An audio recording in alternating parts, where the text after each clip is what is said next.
Non, c'est bien. Alors, c'est un plaisir d'être avec vous. Alors, si vous voulez, on revient dans Romains chapitre 15, verset 4.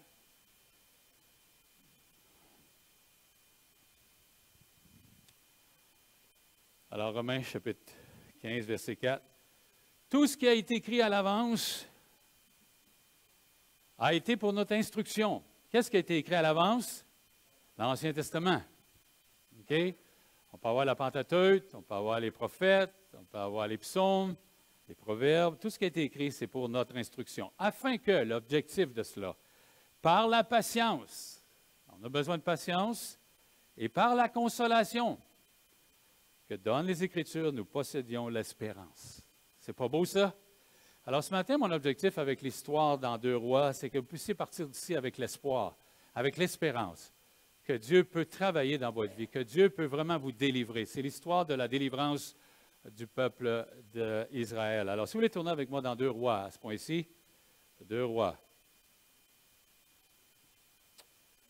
Alors le titre de la prédication ce matin, c'est la bonne nouvelle. Je trouvais que c'était très intéressant à voir. La bonne nouvelle, et on va faire quelques liens avec, pour notre bonne nouvelle du Nouveau Testament, qui est l'Évangile aussi. Alors, au chapitre 6, verset 24, jusqu'au chapitre 7, verset 16. Avant de le lire, j'aimerais que vous puissiez retourner à la fin de 1 Roi. Ça nous donne le contexte dans 1 Roi, au chapitre 22, les versets 52 à 54. Ça va nous donner un peu plus d'informations. Azakia, fils de Achab, vous êtes toujours dans 1 Roi, chapitre 22, verset 52, régnant sur Israël à Samarie. La 17e année de Josaphat, roi de Juda, il régna 2 ans sur Israël. Il fit ce qui était mal aux yeux de l'Éternel. Il marcha dans la voie de son père et dans la voie de sa mère, et dans la voie de Jéroboam, fils de Nébat, qui avait fait pécher Israël.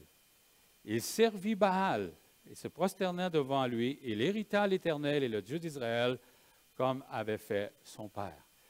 Quand on lit l'histoire d'Israël, on voit qu'à un moment donné, il s'éloignait, et puis il prenait des idoles, des sociétés ou des nations païennes, et là, ça allait tellement mal qu'ils criaient à Dieu, puis Dieu les délivrait.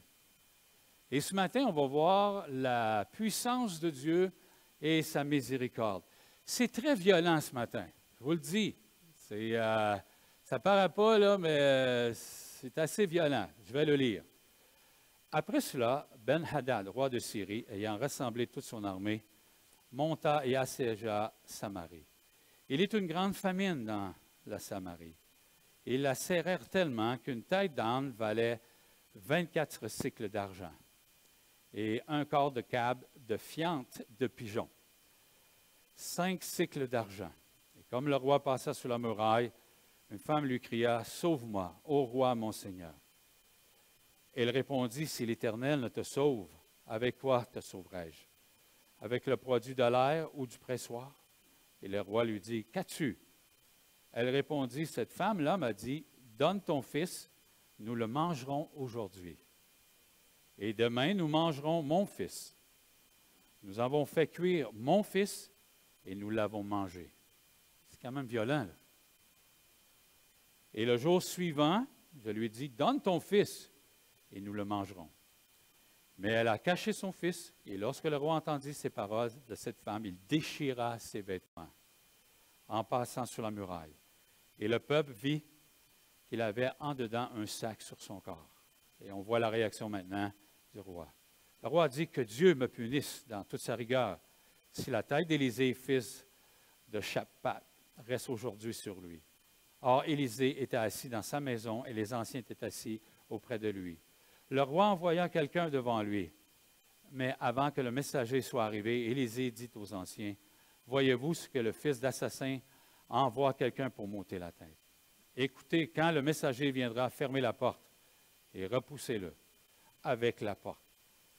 Le bruit des pas de mon maître ne se fait-il pas entendre derrière lui? » Il leur parla encore et déjà le messager était descendu vers lui et disait, « Voici, Ce mal vient de l'Éternel, qu'ai-je à espérer encore de l'Éternel?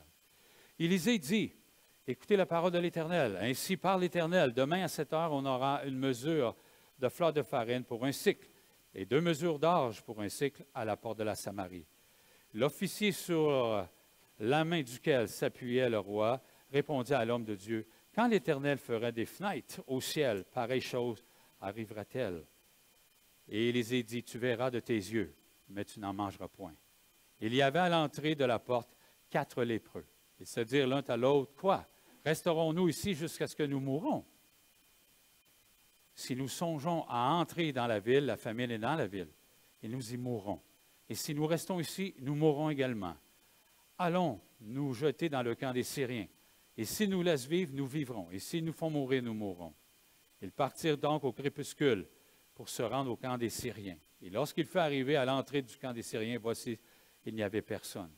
Le Seigneur avait fait entendre dans le camp des Syriens un bruit de chars et d'un bruit de chevaux, un bruit d'une grande armée. Et ils s'étaient dit l'un à l'autre, voici le roi d'Israël a pris à sa solde contre nous les rois hétiens et les rois égyptiens pour venir nous attaquer. Et ils se levèrent et prirent la fuite au crépuscule, abandonnant leurs tentes, leurs chevaux et leurs ânes. Le camp tel qu'il était, ils s'enfuirent pour sauver leur vie. Les lépreux étant arrivés à l'entrée du camp, pénétrèrent dans la tente, mangèrent et burent et emportèrent de l'argent et de l'or et des vêtements, et qu'ils allaient cacher, et revinrent, pénétrèrent dans une autre tente et emportèrent des objets pour aller les cacher. Puis ils se dirent l'un à l'autre, nous n'agissons pas bien. C'est une journée de bonnes nouvelles. Si nous gardons le silence et nous attendons jusqu'à la lumière du matin, le châtiment nous atteindra. Venez maintenant, allons informer la maison du roi. Nous allons nous arrêter ici pour débuter. Alors, le premier point que j'aimerais faire ressortir, c'est la circonstance de la bonne nouvelle. Alors, on a ça au verset 24 et 25. Il y a une grande famine. Alors, si vous, je ne sais pas si vous avez déjà lu sur les stratégies de guerre, mais à quelques occasions, des fois, ce qu'on faisait, c'est qu'on entourait une ville, puis on attendait, puis les gens n'avaient plus de nourriture, il n'y avait plus d'eau, il n'y avait plus rien, puis là, à un moment donné, c'était l'abandon. On sortait le drapeau blanc, puis c'était terminé. Mais avant d'arriver là, ça prenait du temps. Et juste pour vous dire comment ça prenait du temps ici, juste la valeur de la tête d'un âne, c'était 80 cycles d'argent. Ça ne nous dit pas grand-chose ce matin, mais un cycle d'argent, généralement, c'est à peu près une pièce d'argent. Une pièce d'argent, c'est environ 5 grammes. Alors, ce qu'on peut voir, les grammes, l'argent aujourd'hui, mettons, 1 gramme d'argent, ça vaut 75 cents. Alors, si vous en avez 5, alors ça valait à peu près 300, pas 300, mais 3,75 $. Et ce qu'on peut voir pour les 80, c'est 80 qu'on dit? Oui. Alors, ça prenait généralement une pièce d'argent, ça prenait une journée de travail. Autrement dit, pour acheter cette tête-là, il fallait qu'il travaille 80 jours. Ça, c'est juste la tête, là. Je ne sais pas si vous savez, mais y a-t-il beaucoup de nourriture après une tête? Je ne le sais pas. Moi, je n'ai pas été élevé sur la ferme, mais une fois, je suis arrivé chez mes beaux-parents, puis il y avait une tête de cochon sur le comptoir. Je ne suis pas habitué de voir ça, moi, là. OK? Il me semble qu'il n'y avait pas grand-chose à manger après ça. Hein? C'est qu'est-ce qu'on fait avec ça? De la tête de fromage, Marie ou Denis? C'est ça qu'on fait, de la tête de fromage? Alors, moi, je n'ai pas été élevé à ça, là. Hein? Alors, mais une tête d'âne. Écoutez, ça coûtait 80 pièces d'argent. Il fallait que tu travailles 80 jours. Ensuite, vous avez, juste pour vous dire, ce que je trouve qui coûtait encore plus cher, c'est la fiente de pigeon. Je vais être très poli. Je ne sais pas si vous savez c'est quoi, mais on va utiliser le mot crotte. Okay? C'était de la crotte de pigeon. Et ça coûtait 5 pièces d'argent. Alors, autrement dit, il fallait travailler 5 jours pour avoir ça. Et 5 pièces, si vous regardez, j'ai travaillé un petit peu là-dessus pour un quart de câble, là, ça représente 1,33 litre. Alors, tu avais 1,33 litre de crotte pour 3,75 $ à peu près. C'est quand même quelque chose, là. Mais vous allez dire, c'est pas cher, hein? C'est pas cher, 3,75 $. C'est pas cher. Ça fait à peu près 60 $, mettons 75 cents fois 80. Mais si on le mettrait aujourd'hui, si on le contextualisait, aujourd'hui, Le salaire minimum, c'est à peu près 12 $, c'est tout ça, à peu près? J'ai essayé de trouver ça, là, mais 11,25 $. Bon, mais on va prendre 12 parce que je fais juste les chiffrons. Vous travaillez 8 heures, ça fait 96 $. Alors, pour les crottes de pigeons, ça vous coûte 480 $ aujourd'hui pour avoir ça. C'est quand même quelque chose. Si vous pensez à la tête, 80 fois presque 100, c'était exorbitant. Alors, c'était d'une façon, là, ça durait, puis les gens se sont épuisés, les gens ont tout dépensé ce qu'ils avaient, puis arrive à la fin, ça a augmenté. Parce qu'on sait que le marché, moins qu'il y en a, qu'est-ce que ça fait? Ça fait grimper. Alors, le produit. Alors, il faut se souvenir de ça. Aussi, il faut se souvenir que l'âne, dans Lévitique, c'était un animal impur. Alors, on est en train de briser toutes les règles. Mais quand vous avez faim, quand vous êtes dans un contexte, c'est facile de dire, hey, hein? C'est facile de dire à quelqu'un, là, tu ne devrais pas faire ça, ou tu devrais faire ça. Mais quand tu es dedans, c'est très différent. Et on peut voir, je dirais, que le summum de la famine, la folie à son maximum, c'est que là, tu perds tous tes repères. Et les versets 28 et 29 sont très durs, c'est très violent. Le roi lui dit, qu'as-tu? Et elle répondit, cette femme m'a dit, donne ton fils, nous le mangerons aujourd'hui, et demain nous mangerons mon fils. Nous avons fait cuire mon fils et nous l'avons mangé. Le jour suivant, je lui ai dit, donne ton fils et nous le mangerons, mais elle l'a caché. Lorsque le roi entendit ces paroles, là, cette femme, il déchira ses vêtements. Ça, là, quand vous arrivez là, généralement, c'est la survie. Vous êtes rendu un cannibale, c'est le cannibalisme. Et ça veut dire qu'il n'y a plus rien à manger. Vraiment. Puis, je ne sais pas si vous avez remarqué, là, dans cette histoire-là, pourtant, ça fait 30 ans que je le lis, mais on a vu des films où ce que les gens ont mangé des gens. OK, généralement? Mais on les a mangés, ils étaient morts. Est-ce que vous comprenez? Je ne sais pas si vous avez déjà vu le film que l'avion atterrit là, dans les montagnes, puis là, les gars, ils n'ont plus rien à manger, mais il y a du monde dehors, mais ils sont gelés, ils sont morts. Ici, ce que je trouve très cruel, c'est quoi? Les enfants sont vivants. Hey, c'est un non-sens. C'est inhumain. Ils prennent les enfants, les tuent, puis les font cuire, puis les mangent. C'est quand même quelque chose. Ça dépasse notre entendement. Vous savez, l'être humain, on peut dire que n'est pas facile à suivre toujours. Et puis des fois, ça prend des circonstances comme ça pour comprendre. Maintenant, l'effet d'avoir la bonne nouvelle au verset 8, généralement, ça prend une mauvaise nouvelle. Est-ce que vous êtes d'accord avec ça? Ça prend une mauvaise nouvelle pour arriver là. Et ce que j'aimerais ce matin, c'est que vu que c'est la bonne nouvelle, le sujet, c'est que nous, la bonne nouvelle dans le Nouveau Testament, c'est quoi? C'est l'Évangile. C'est l'Évangile.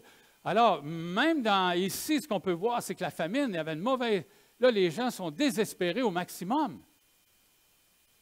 Mais si on fait des liens avec la bonne nouvelle, l'Évangile, c'est le même principe. Avant d'avoir une bonne nouvelle, avant que l'Évangile soit une bonne nouvelle, parce que c'est cela, il y a une mauvaise nouvelle. C'est quoi? C'est la séparation de Dieu. On est séparé de Dieu. Je dirais que c'est très cruel de manger ses enfants. Quand tu es rendu que tu manges ta progéniture, ça ne va pas bien. Mais d'être séparé de Dieu pour l'éternité, ce qu'on appelle communément l'enfer, ce n'est pas un sujet qu'on aime. Ce n'est pas un sujet qui est d'actualité aujourd'hui. Parce que pourquoi? Parce que tout le monde va au ciel. Est-ce que vous êtes d'accord avec ça? Tout le monde va au ciel. Mais ce n'est pas vrai. Pendant mes vacances, j'ai eu une urgence. Il y a un frère, un pasteur qui m'a appelé d'une autre église. Il était très malade. Okay? La grippe est très mauvaise. Il était au lit. Noël, je dois faire un service funéraire. Est-ce que tu le ferais pour moi? Alors, généralement, qu'est-ce qu'on fait? On va dire oui, parce qu'on est en équipe. Alors, j'ai accepté. Je suis parti de chez nous, là, j'ai fait un aller-retour. C'était dans la région de Malbaie, là. On n'était pas à Porte, là. OK? Je suis arrivé là, je ne connaissais personne. Le salon funéraire, c'était pacté. C'était longtemps que je n'avais pas vu ça. Ça paraissait que c'était une petite place. Tout le monde se connaît. Alors, le monsieur qui était décédé, on faisait le service funéraire d'un homme de 57 ans. Il est mort du cancer des poumons. Là, tu rentres là, puis tu vois tout ce monde-là. Puis même, il y en avait debout. Puis la sœur en question voulait que je prêche l'Évangile. Pensez-vous que c'était facile de dire aux gens, c'est pas tout le monde qui va au ciel. Et, hey, moi, je vais vous dire quelque chose, là. Tu sais, si j'aurais dit, là, ah, tout le monde va au ciel, vous êtes tous beaux, vous êtes tous gentils, là, il me semble qu'il m'aurait aimé. Hein? Mais là, j'ai dit, non, c'est pas tout le monde qui va au ciel. C'est la mauvaise nouvelle. Et puis nous, on doit s'en souvenir. C'est ce qui nous attendait, chacun de nous. C'est ce qui nous attendait. Parce qu'à cause de la chute d'Adam et Ève, on est séparés de Dieu. C'est ça l'enfer. Puis quand les gens ils disent que l'enfer est sur la terre, à quelque part, ils ont raison aussi parce que ceux qui ne sont pas nés de nouveau sont séparés de Dieu. Alors, c'est le même principe. Puis, dites-vous une chose, ce qui est difficile aussi de l'enfer, c'est que c'est éternel. Hein? Mais aujourd'hui, dans le milieu évangélique, vu que je suis un évangéliste, j'enseigne, je côtoie les gens, il y a même, dans le milieu évangélique, on commence à dire que l'enfer, c'est temporaire. Parce que c'est trop dur. C'est très cruel quand vous pensez à ça. Il y a des gens qui commencent à dire, après un certain temps, tu vas être détruit, ton ADN va être détruit, puis tu ne souffres plus. Fini. On appelle ça annihilé. OK? Même dans notre milieu, les gens commencent à croire ça. Mais la Bible ne dit pas ça. Si tu prends Daniel, exemple, dans le chapitre 12, il dit que tu vas avoir ceux qui vont ressusciter vont avoir la vie éternelle, puis les autres vont avoir la honte éternelle. Pour avoir la honte éternelle, il faut que tu sois vivant. Oui. Tu ne peux pas passer à côté de ça. Quand vous pensez aussi à Matthieu, chapitre 25, lorsqu'il parle du jugement des nations, puis il dit qu'il y en a qui vont aller, ils vont avoir la vie éternelle, puis il y en a qui vont avoir le châtiment éternel. C'est quelque chose. C'est très cruel et c'est très violent ce matin. Qu'est-ce qui se passe avec les enfants dans cette histoire? Mais l'enfer, c'est très violent aussi. Quand on commence à penser à ça, c'est difficile. C'est pour ça, tantôt, on va arriver avec la bonne nouvelle. Quand j'étais là, devant tous ces gens-là, j'avais l'impression qu'ils étaient en train de tout me lapider. Ils me regardaient avec des yeux, là, s'il y avait eu toutes des carabines, ces gens-là, je ne serais pas avec vous ce matin. Mais j'ai dit quand même qu'il y avait une bonne nouvelle.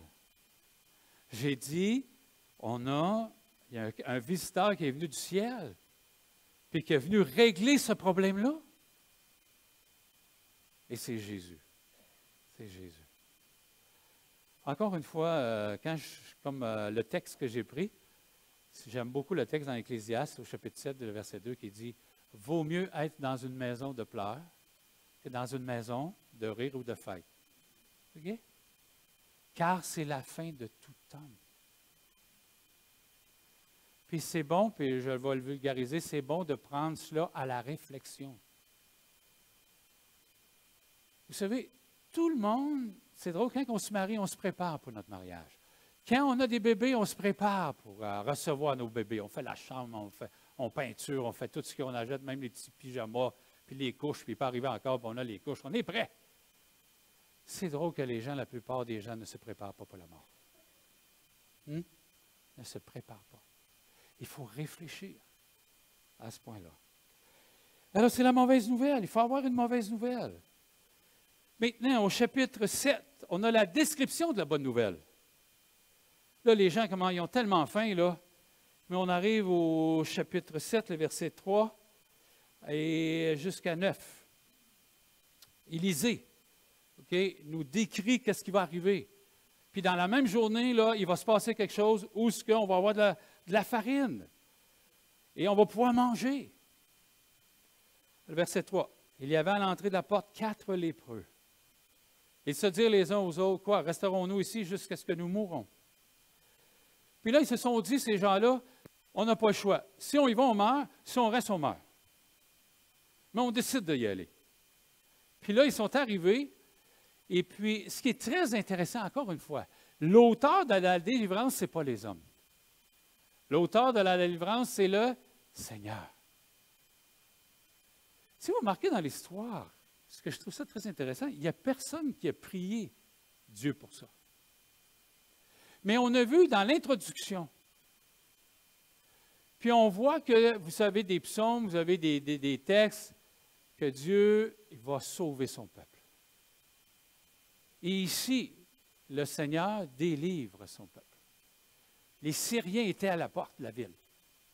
Et tout à coup, Dieu permet que ça a fait comme du bruit. Je ne sais pas que ça fait comme un bruit, là, de chevaux, puis de scie, puis les gens qui courent. Mais une chose est sûre, ils ont eu peur, puis ils se sont partis. Alors, ils vont avoir de la nourriture. Ils vont avoir de la nourriture. Ils vont manger. Et c'est la même chose pour nous, spirituellement, ici, dans notre société, dans notre région. On pense que les gens n'ont pas faim spirituellement. Mais oui, ils ont faim. Ça ne paraît pas, mais ils ont faim. J'ai ici quelques statistiques très intéressantes. 55,8% des Québécois croient aux anges. Est-ce que vous saviez ça? Ils ne croient pas au Seigneur, mais ils croient aux anges. Puis ils ont chacun leurs anges gardiens. Je ne sais pas si vous avez déjà entendu parler de ça. Puis il y a les archanges au travers de ça. Puis il y a des noms d'archanges comme Raphaël. Je ne sais pas ce qu'ils l'ont pris. Parce qu'il y a seulement 2 archanges dans la Bible. Est-ce que vous vous souvenez lesquels? Il y a Michaël puis Gabriel. Je ne sais pas ce qu'ils ont pris Raphaël. OK? Je ne sais pas ce qu'ils ont pris. Mais 55,8 des gens croient aux anges. Ça, c'est léger, le sondage léger et marketing. Est-ce que vous savez que 34,2 des Québécois croient aux extraterrestres? Hey, c'est quelque chose, là. 34 des... En fait, il y a une recherche spirituelle. C'est clair. Il y a une recherche. Ensuite, c'est très intéressant, 20,9 les Québécois croient à la réincarnation. 20 de la population croient qu'ils vont se réincarner. J'espère que ça va être meilleur pour eux dans leur propre réincarnation. Aussi, vous avez, même 15 des gens québécois croient aux sorcières. Aux bonnes sorcières. Hein, on s'entend? Hey, on a été influencés, vous ne trouvez pas? Hey, l'émission, là, quand j'étais jeune, c'était quoi, donc? Ma sorcière bien-aimée. Il n'y a pas de mauvaise sorcière. Mais écoutez, une sorcière, c'est quoi d'habitude, là? C'est méchant. C'est vraiment incroyable. Alors, les gens ont une recherche. Et vous savez, ce que j'aime beaucoup aussi, c'est de voir que le Seigneur a pourvu à leur nourriture. Il les a délivrés, les gens ont laissé là, et ils vont pouvoir manger bientôt. Et c'est très intéressant aussi, c'est qu'on peut voir que lorsqu'on parle de la bonne nouvelle, on peut être rassasié. Jésus a dit, « Je suis le pain qui vient du ciel. » C'est pas beau, ça? On peut être rassasié, nous, ce matin, spirituellement. Maintenant, troisième point, la responsabilité face à cette bonne nouvelle au verset 9. Je ne sais pas, là, mais si on regarde juste, on revient au verset 8. Les lépreux étant arrivés à l'entrée du camp, pénétrèrent dans une tente et mangèrent et burent. Qu'est-ce que ça fait longtemps que tu n'as pas mangé, là? Je ne sais pas qu'est-ce qu'ils ont mangé. Combien de temps ils ont mangé? Puis ils ont bu au travers de ça. Et puis là, il semble qu'ils ont été rassasiés. Et ils sont sortis, puis ils ont rentré dans un... Il semble que dans cette propre tente-là, il y avait de l'argent, de l'or, des vêtements. Ils allèrent cacher. Ils ont pris tout ce qu'il y avait là, puis ils allèrent le cacher. Puis ils emportèrent des objets pour justement aller les cacher. Puis là, au verset 9, il y a une prise de conscience qui se produit. Il y a une prise de conscience. Il dit, puis il leur dit l'un à l'autre, nous n'agissons pas bien. Cette journée est une journée de bonnes nouvelles. On ne peut pas garder ça pour nous. On ne peut pas garder le silence. On ne peut pas. Et ce que j'aimerais voir là, dans cette prise de conscience, c'est que c'est la nouvelle qui les a motivés. C'était la nouvelle qui pouvait dire aux gens, on a trouvé de la nourriture. Ça le dit, c'est une bonne nouvelle. L'Évangile aussi, c'est une bonne nouvelle. Ça doit sortir de nos tripes. Je vais juste vous donner un exemple. Vous auriez gagné 50 millions hier. Ça paraîtrait-tu dans votre visage? Hein? Vous auriez rentré ce matin, vous m'auriez dit, ah, Noël, j'ai gagné 50 millions. C'est triste. Qu'est-ce qu'on va faire avec ça? Hein, je sais pas, c'est ça. Hein? Non, mais c'est l'effet de la bonne nouvelle. Ça doit sortir. C'est ça l'idée. Ce que je veux ce matin, ce n'est pas l'idée qu'en 2017, là, vous vous sentez coupable, puis il faut dire la bonne nouvelle, il faut prêcher l'Évangile, il faut parler. Non, ce n'est pas ça. Ça doit sortir de nos tripes, ça doit sortir de notre cœur. N'oubliez pas là, de où est-ce qu'on vient. Il y a 4 lépreux, mais on était tous des lépreux ici. Pourquoi? Parce que souvent, la Bible prend l'image du péché. C'est quelle image qu'on va prendre pour le péché? C'est la lèpre. On est tous des lépreux. On n'est pas meilleurs que les autres. Mais c'est l'effet de comprendre la bonne nouvelle. On ne peut pas garder ça pour nous. C'était très intéressant hier dans l'enseignement que François Turcotte nous a dit. C'était la première fois que je l'entendais, mais je trouvais ça très intéressant. Il disait, au lieu d'une église locale, il disait, on est une église bocale. Qu'est-ce qu'il voulait nous dire? Qu'est-ce que vous pensez qu'il voulait nous dire? On est fermé, on vit avec nous autres, entre nous. C'est très intéressant, je n'avais jamais entendu celle-là. On a une tendance à être une église bocale, au lieu d'être une église locale. Alors, ça fait réfléchir. Mais c'est dans le sens de la bonne nouvelle, c'est parce que si on est capable de la communiquer, c'est parce qu'on l'a vécu. C'est ça que je veux vous encourager ce matin.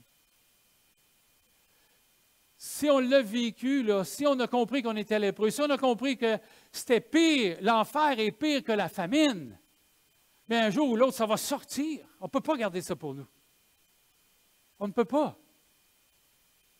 C'est ça l'idée, que je veux qu'on s'encourage en 2017. Qu'est-ce qu'on va faire avec cette bonne nouvelle-là? On a besoin.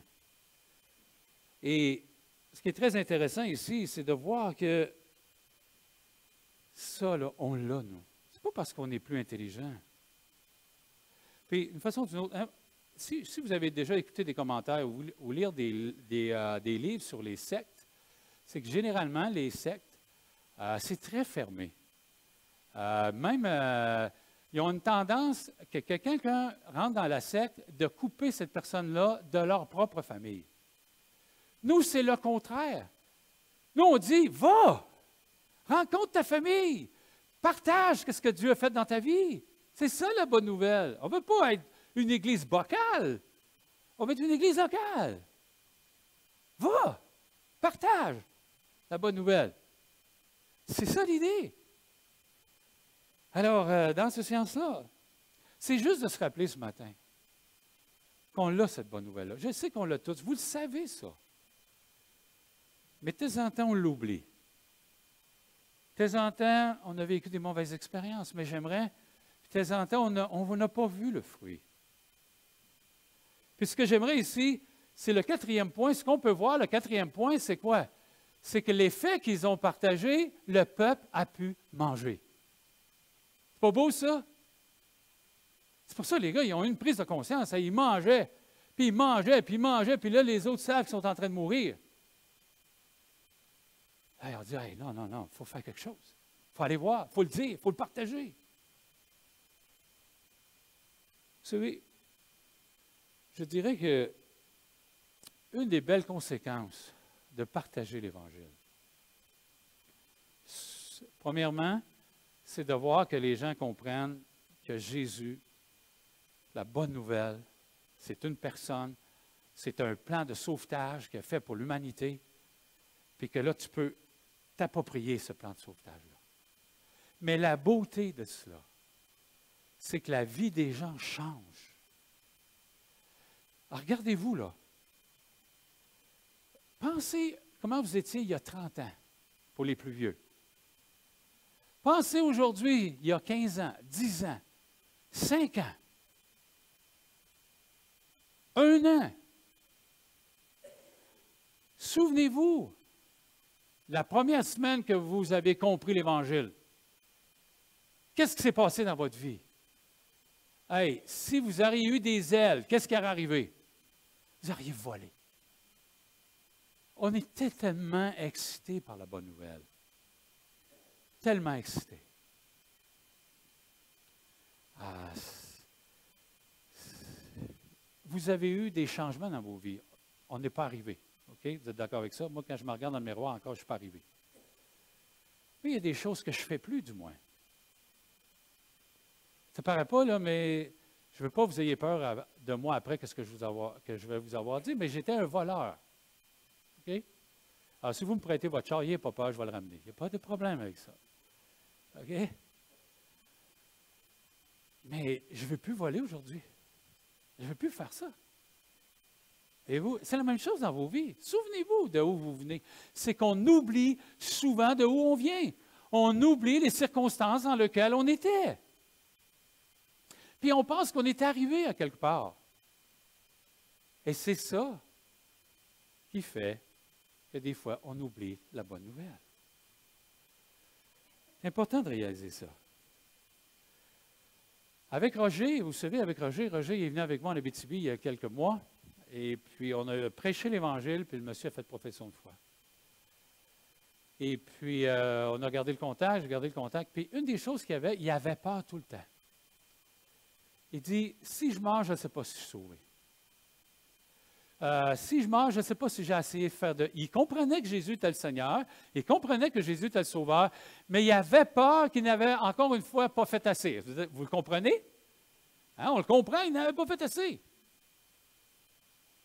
Mais savez-vous, aujourd'hui, je lui ai parlé cette semaine, Noël, je n'ai plus peur de mourir. Hey, hein? Roger, il a envoyé des calendriers. Roger, il a envoyé le petit sticker pour les émissions de TV. En tout cas, Roger, il prend bien soin de ce gars-là. Puis il m'a dit, j'ai plus peur maintenant.